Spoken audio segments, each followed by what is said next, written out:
Inakuwaje ndugu msikilizaji na mtazamaji wa Coast Digital Media? Kama kawaida tulikuwa tunaangalia pale nchini Tanzania kuna tukia nini katika pande wa burudani, kwamba tulikuwa tunaangazia kuhusiana na Diamond Platnumz ambaye ni kwamba wiki hii tumeweza kumuona kwamba aliweza kufanya show kule nchini Uganda, ambapo ilikuwa ni show ya kuweza kushiriki kampeni ya kuhamasisha kahawa nchini humo. Ni kwamba kuna baadhi ya wasanii ambao wameweza kulalamika kutoka nchini Uganda, ambapo msanii wa Uganda akiwa ni Tonix ameweza kuibua gumzo zaidi kwenye mitandao ya kijamii kwa hasira zake kufuatia kupewa kiasi kidogo cha chini ya dola 1000 kwenye tamasha ambao tamasha hilo liweza kufanyika kule nchini Tanzania, huku ikiwa Diamond Platnumz aliweza kujizolea kiasi cha shilingi milioni 750 za Uganda, ambao ni zaidi ya shilingi milioni 600 za Tanzania pale kwa kushiriki katika tamasha lile ama kushiriki katika kampeni ile. Na kwamba kupitia katika ukurasa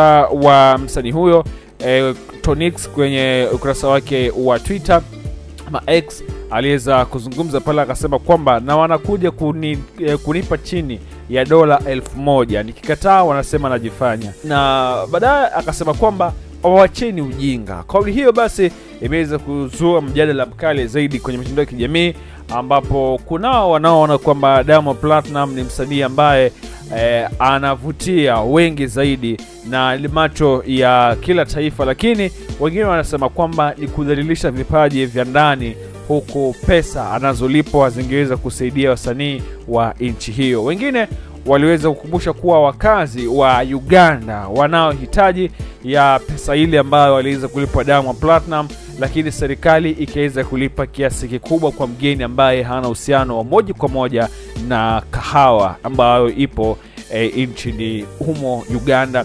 Tukio hili basi limeweza kuibua maswali juu ya kipaumbele cha serikali na umuhimu wa kuwekeza kwenye wasanii wa ndani, huku pia likiweza kuwapa changamoto wasanii wa Uganda kuboresha brandi zao ili kupewa heshima waliostahili. Ikiwa gumzo zaidi linazidi kuzungumzwa pale, wengi sana wakiweza kusema kwamba Diamond Platnumz hakufaa kulipwa kiasi kikubwa akiweza kuwashinda wasanii wa nchi hiyo. Na ni swala ambalo tumeweza kuliona kwamba baadhi ya wasanii ambao wanaoitwa kuweza kuperform kwenye nchi fulani wage wanalipwa kiasi kikubwa ikilinganishwa na wasanii wa nyumbani ambao wanalipwa kiasi kidogo cha pesa.